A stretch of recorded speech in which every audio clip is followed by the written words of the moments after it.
Du coup, moi je vais vous parler, donc vous voyez le titre qui apparaît, la numérisation du patrimoine sur les apparences des collections, sans oublier les collections. Alors du coup, c'est voilà, quand je le vois ce titre, bon, c'est un titre que j'avais soumis au départ, et je me dis bon, c'est comme dans les mauvais films, tout est dit là-dedans.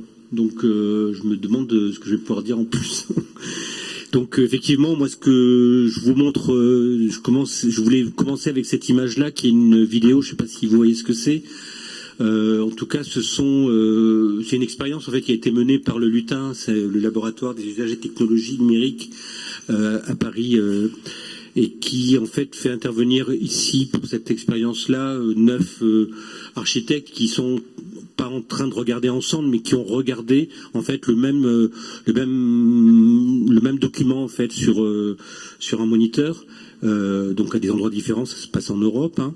Et donc c'est un dessin donc de Léonard de Vinci qui a été réalisé autour des années 1500, qui a été numérisé et qui est regardé. Donc là ici, vous savez, c'est des technologies en oculométrie qui permettent de pointer en fait l'endroit où on met son regard en fait. Hein, là, ce qu'on regarde. Donc ces données-là, moi je les ai récupérées. J'ai fait une petite animation comme ça.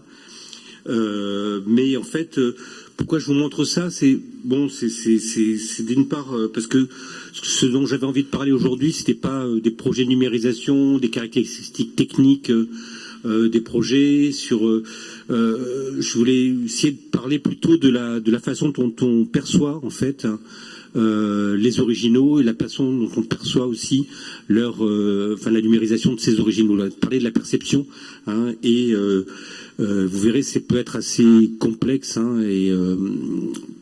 et donc là, on voit pas tous les mêmes choses, hein, au même moment. Là, vous voyez, bon, les regards se posent à des endroits différents, hein, et quand on observe en fait un original, on est dans cette situation-là. Hein, on n'a pas du tout la même vision des choses.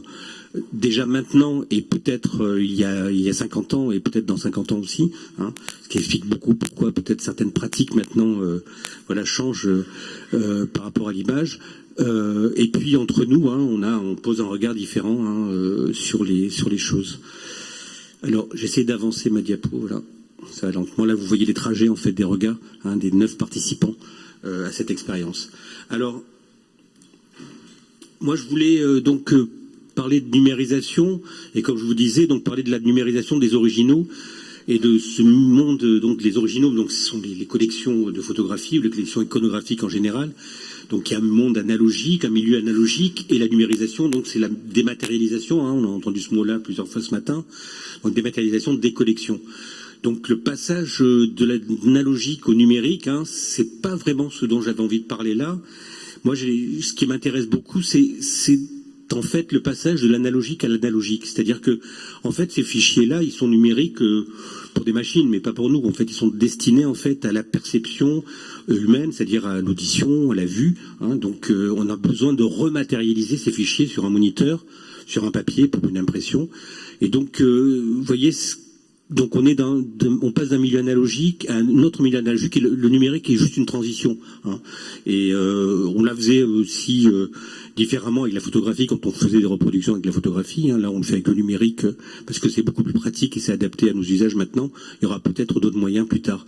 Alors rester dans le milieu, dans le domaine en fait du numérique. Hein. Je vous montre juste cette image-là rapidement. Moi quand j'ai fait mon stage à l'Institut français de restauration des œuvres d'art, j'ai fait mon stage à l'Observatoire de Paris. Moi, j'étais très déçu en fait parce que ils avaient un numériseur qui permettait de numériser les plaques de Schmitt qui étaient faites, vous savez, c'est des prises de vue à partir des télescopes. Et donc moi, je pensais voir des belles images en fait, vous voyez, du ciel. Et en fait, ça restait sous forme de fichiers. Les fichiers étaient comme des tableaux Excel, enfin pour eux. Donc chaque pixel en fait avait une valeur numérique et permettait de calculer en fait les distances entre les étoiles, les magnitudes, enfin pas mal de choses. Mais la façon, d'ailleurs, vous voyez sur le scanner qui est à gauche, hein, il n'y a aucun moniteur, enfin il y a un moniteur, hein, mais il ne montre pas d'image, il montre juste des histogrammes. Donc là, on reste dans le domaine du numérique, on manipule des données, mais nous, ce qu'on veut faire, en fait, c'est des images. Hein, ce qu'on cherche à faire dans ces projets de numérisation, c'est des images. Alors, les enjeux avoués souvent dans ces projets-là, c'est essayer de transmettre, ou en tout cas d'acquérir une image objective de l'original. Donc on va essayer de voir ce que c'est que cette image-là. Pourquoi, on a parlé tout à l'heure Bertrand parlait de pourquoi conserver ou que conserver. Enfin, je sais plus, il y avait une nuance là tout à l'heure dans une discussion, j'ai pas bien suivi. Mais là, la question qu'on va se poser, c'est pas pourquoi numériser, parce qu'il faut le faire de toute façon. Mais qu'est-ce qu'on numérise et pourquoi en fait? Et la diffusion, donc ça aussi, c'est un enjeu important, c'est-à-dire qu'il faut pouvoir diffuser ces données, ces images sous forme d'images. Hein. Et puis un enjeu qui est souvent mis en avant pour valoriser les projets, c'est de dire que ça va permettre en fait de préserver les originaux des manipulations, hein, en optimisant la conservation préventive ou la conservation de ces originaux-là, en les plaçant dans des climats par exemple ou avec des contenants adaptés, et après numérisation. Alors souvent je montre cette diapo, cette image-là, c'est-à-dire que vous voyez, quand on perçoit un objet qui est dans une collection, là en l'occurrence un négatif à la gélatine sur verre, c'est un objet qu'on perçoit, donc on le regarde par transmission, par transparence, hein, il est transparent, on a quelque chose d'opaque, on a un objet matériel en 3 dimensions, et quand on le numérise, on est en 2 dimensions en fait, hein. Et puis quelquefois, donc on va se permettre de faire fonctionner ce négatif-là, c'est-à-dire de faire ce pourquoi il est destiné. Ce qui nous intéresse aussi, c'est d'avoir l'image en positif, hein. Et donc on a en fait un écart qui est assez important entre l'original, hein, qui est dans les réserves, hein, et si on n'a que le fichier numérique qui montre un positif, comme ici. L'original avec l'optimisation de la conservation préventive. Donc là, c'est un petit clin d'œil, mais effectivement, c'est une mise à distance, en tout cas de l'original. C'est-à-dire que la numérisation, souvent, c'est une mise à distance de l'original. C'est-à-dire que sous prétexte que ça a été numérisé, donc on va pouvoir en fait optimiser la conservation, mais dans ces cas-là, on va diminuer l'accès physique à cet original-là. Donc on va voir en fait toute cette, si vous voulez, tout le poids en fait qui pèse sur ce fichier numérique, hein. Et le poids, c'est souvent, on entend parler du poids de fichier, ce sont les pixels, c'est la définition d'un fichier, hein, mais c'est un poids c'est une responsabilité énorme en fait de se substituer à un original, enfin si on prétend se substituer à un original avec un fichier numérique. Alors, vous savez que par rapport à ces collections iconographiques, hein, on a en fait des matérialisations de l'information, c'est-à-dire qu'on a un support souvent qui véhicule une information, qu'elle soit photographique ou autre, hein, et on a en fait un mélange qui peut être assez intime, hein, entre l'information et le matériau. C'est comme ça d'ailleurs qu'avec l'image centrale en haut, on peut vérifier en fait la présence de fibres, vous voyez, sur les papiers aluminés, ça permet de faire de l'identification. Mais dans des projets de numérisation, essayez de voir si vous pouvez faire de l'identification avec un fichier numérique qui a été fait sur un papier aluminé. Donc vous voyez que le support, le matériau, en fait là, lors d'une dégradation, donc il paraît visible, hein, mais avec la photographie, les supports qui se sont succédés du métal en passant par le verre jusqu'au plastique, on a essayé de rendre de plus en plus transparent en fait ce support, hein, et de faire que l'information soit la seule visible, hein, la numérisation, enfin l'image numérique, hein, et le summum là-dedans, il n'y a plus de support, hein, on n'a que des données, hein, et le support n'y est plus, il est invisible. Mais vous voyez, dans d'autres procédés analogiques, comme les bandes magnétiques, comme les disques, hein, là on ne voit que le support, l'information, on ne la voit pas, on ne l'aperçoit pas physiologiquement.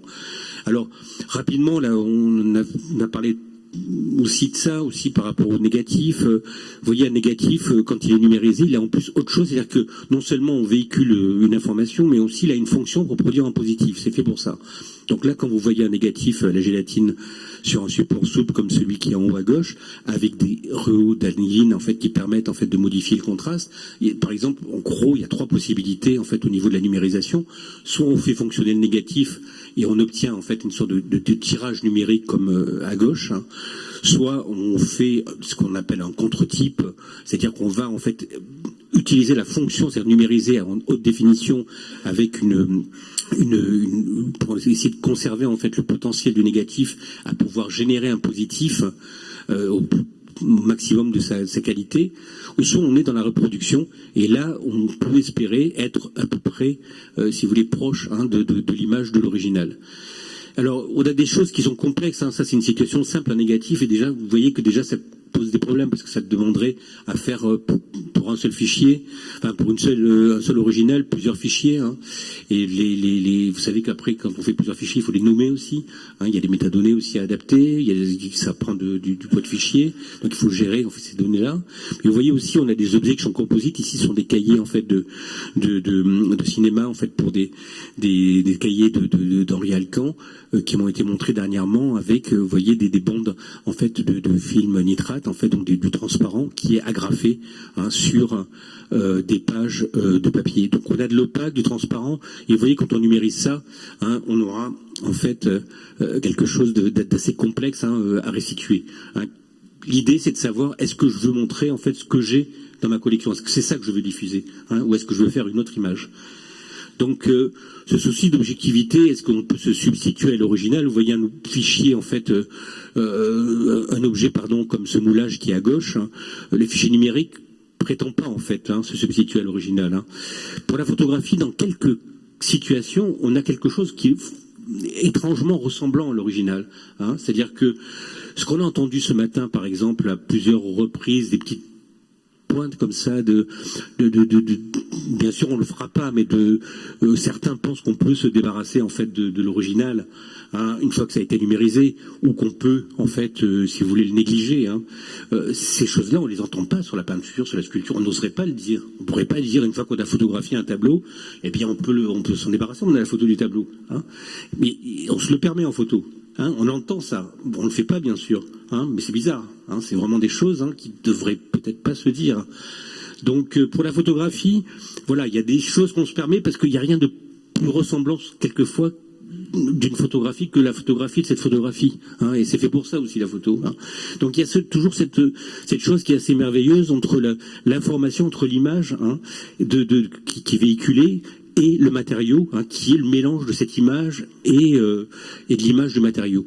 Donc la question, c'est souvent ce qu'on se dit, c'est-à-dire est-ce que je veux, si vous voulez, garder ma grand-mère, ou est-ce que je veux garder la photo de ma grand-mère, quoi. Mais c'est un peu ça, quoi. Bon, je peux pas me satisfaire simplement de la photo, mais je peux me souvenir de ma grand-mère avec la photo, et je peux me dire que j'ai fait le portrait de ma grand-mère. Alors, bon, j'ai pas le temps, là, je vois que je perds du temps dans mon truc. S'il y a un domaine, en fait, qui travaille sur la perception, beaucoup, c'est la restauration des œuvres. Vous voyez en peinture, ici, les techniques de trateggio. Là, on confond pas, en fait, la matière et l'information. En fait, en tout cas, l'image, il y a l'image aussi, de la peinture. Donc, je voulais vous montrer cette photo qui me paraît, ces photos, je sais pas si vous les connaissez, de Roman Opalka. En fait, c'est Opalka, donc c'est un artiste qui, il y a une quarantaine d'années entre la première et la dernière photo. Il y a beaucoup plus de photos que ça, Mais Opalka a fait en fait des portraits systématiques, donc dans des conditions extrêmement ordonnées, enfin c'est-à-dire avec le même dispositif, donc à chaque fin de session de travail dans son atelier. Donc là vous en voyez que 8, il y en a des milliers. Donc il y a eu 40 ans qui sont écoulés. Vous voyez, en fait, on a un dispositif avec des distances qui sont notées sur cette photo-là pour pouvoir reproduire à chaque fois en fait le même éclairage, pour avoir exactement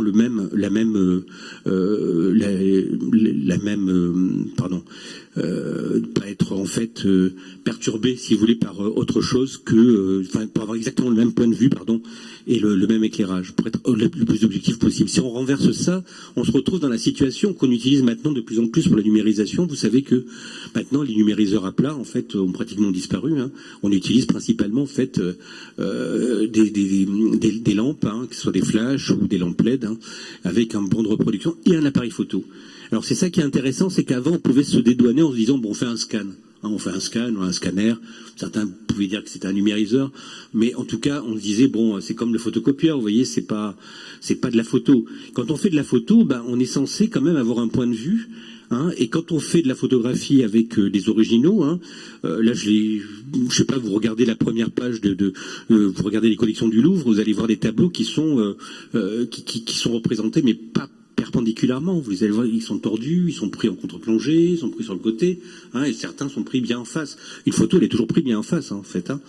Donc là, en fait, on se contraint à des angles de 45 degrés avec un certain éclairage, et on utilise en tout cas des appareils photo numériques. Entre la première photo dans les années 60 et ce qu'il a fait à la fin de sa vie en 2011, dans ces 40 années, vous voyez, l'évolution des supports est assez grande. Hein. On est passé de la disquette souple de grand format au cloud. Et puis les numériseurs, ça a été dans les années 90 qu'on a commencé à utiliser des numériseurs pour les numérisations de masse. Et ensuite, ce sont les appareils photo numériques. Alors, ce que je disais, c'est que je voulais pas non plus rentrer dans les questions techniques. Habituellement, pour les questions de numérisation, on parle de résolution, de définition, de dimension, de profondeur. Est-ce qu'on va être en 8 bits, en 16 bits? Est-ce qu'on va se mettre dans un espace de couleur plutôt adapté à l'édition ou plutôt au web? Dans quel format de fichier on va s'inscrire? Les métadonnées PTC à renseigner, quelles sont-elles? Mais si on voulait vraiment être rigoureux, et c'est ce qui se passe souvent dans les cahiers des charges, on essaie de faire quelque chose de rigoureux avec les entreprises qui vont numériser pour nous ou en interne, par exemple, il faudrait aller plus loin. Il faudrait, par exemple, puisque maintenant on a des appareils photo, imposer en fait une tolérance par rapport à une couverture de l'éclairage. Vous voyez qu'ici, en fait, le plateau n'est pas correctement éclairé.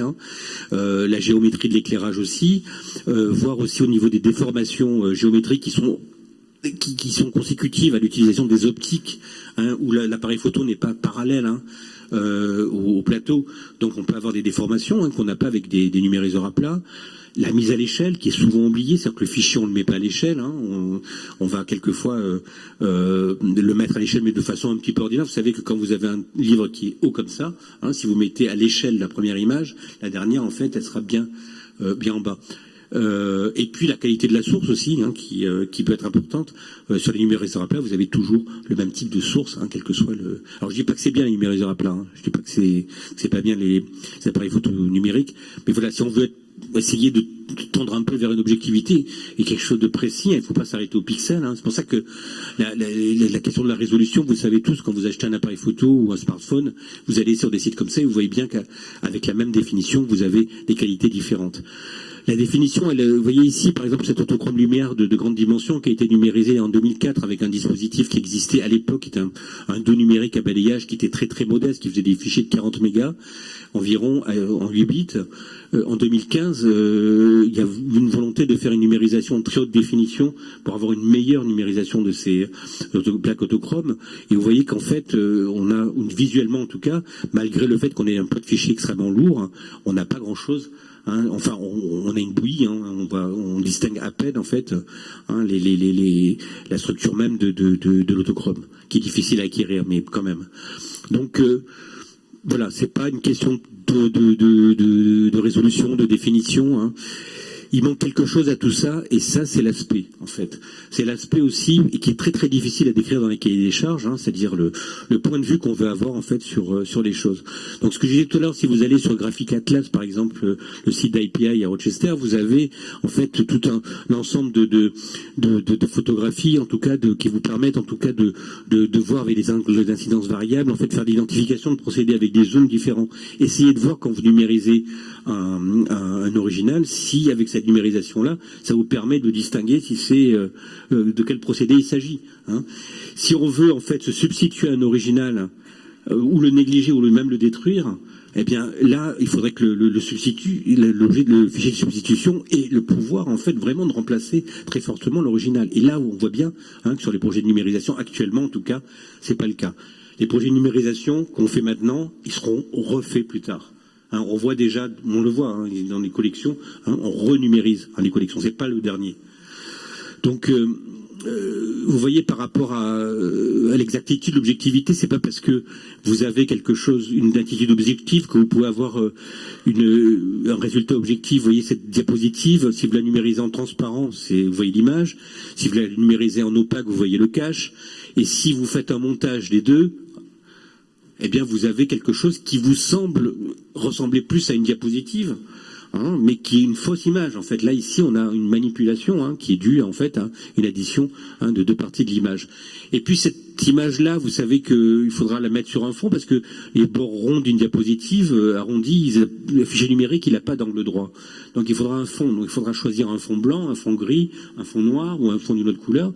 Mais ça fait partie de l'esthétique aussi. Ça fait partie de la façon dont vous allez, en fait, faire une charte pour restituer, en fait, pour faire le portrait. Moi, je parle beaucoup du portrait de la collection. C'est-à-dire que la numérisation, c'est le portrait, à un moment donné, d'une collection.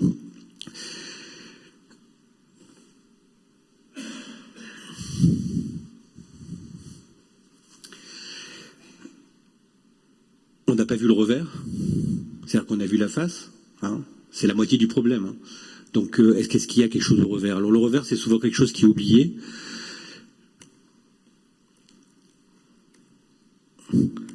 C'est quelque chose qui est souvent oublié aussi quand il n'y a rien.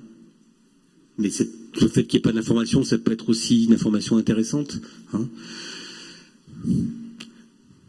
Par rapport à l'aspect, il y a une expression que j'aime bien à Marseille, c'est une sorte d'un jure qu'on dit à quelqu'un comme ça, en lui disant, t'as pas d'aspect. Je ne sais pas si vous avez entendu ça. T'as pas d'aspect. Alors là, ça ne veut pas dire que tu ressembles à rien, parce que rien, c'est encore beaucoup trop. Mais t'as pas d'aspect, ça veut dire que ton aspect, tu ne renvoies pas une image intéressante de toi, quoi.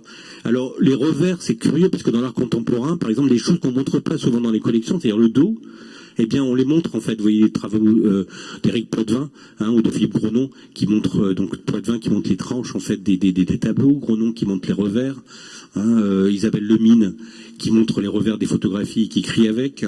Je me suis permis de me citer aussi avec des tranches, des plaques de verre. Là, c'était un projet avec le musée Batut l'année dernière. Donc, ça se montre quand même ailleurs. Il y a quand même un intérêt de les avoir.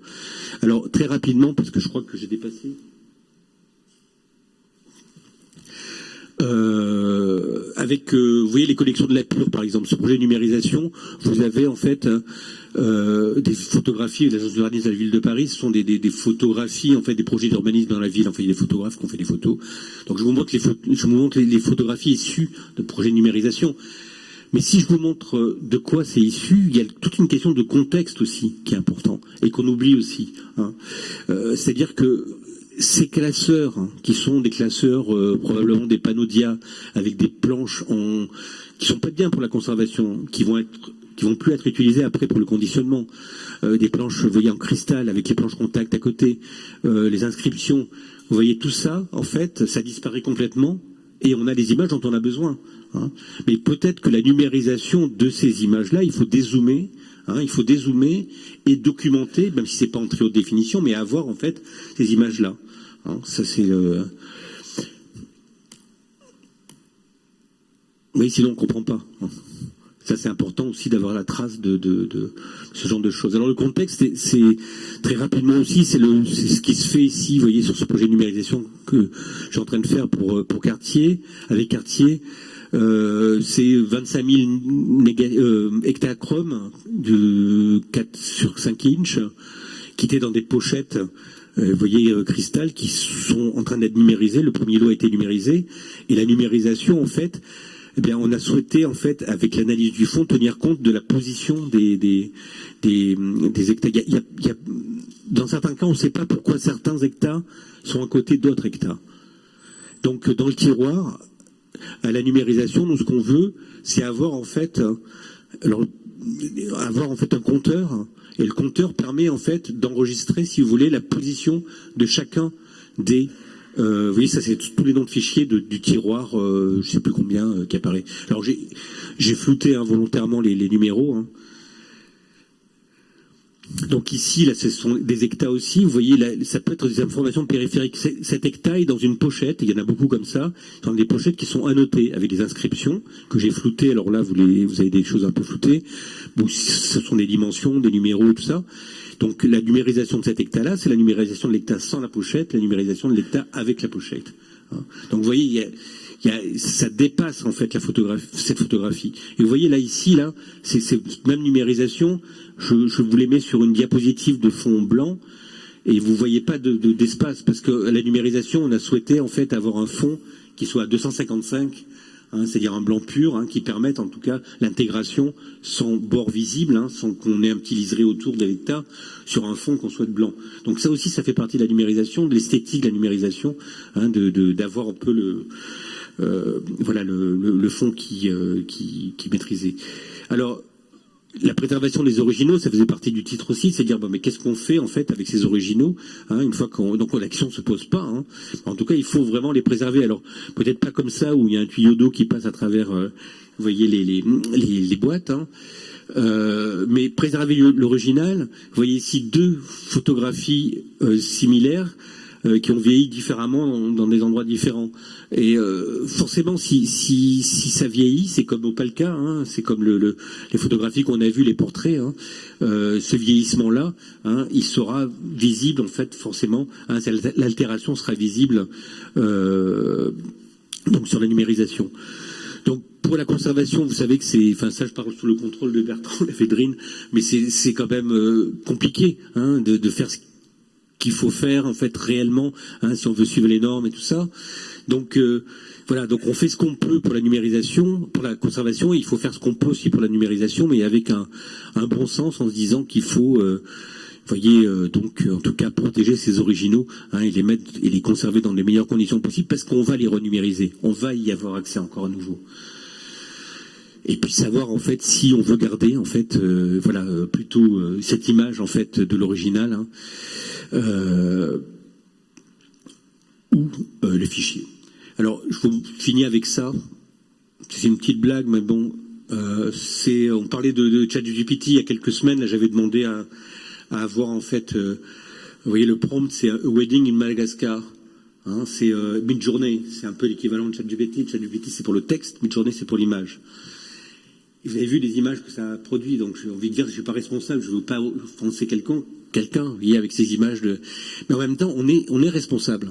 C'est pas vrai, ça, c'est pas que je ne suis pas responsable, c'est-à-dire que ces programmes-là fonctionnent sur le web avec des images en fait qui existent dessus.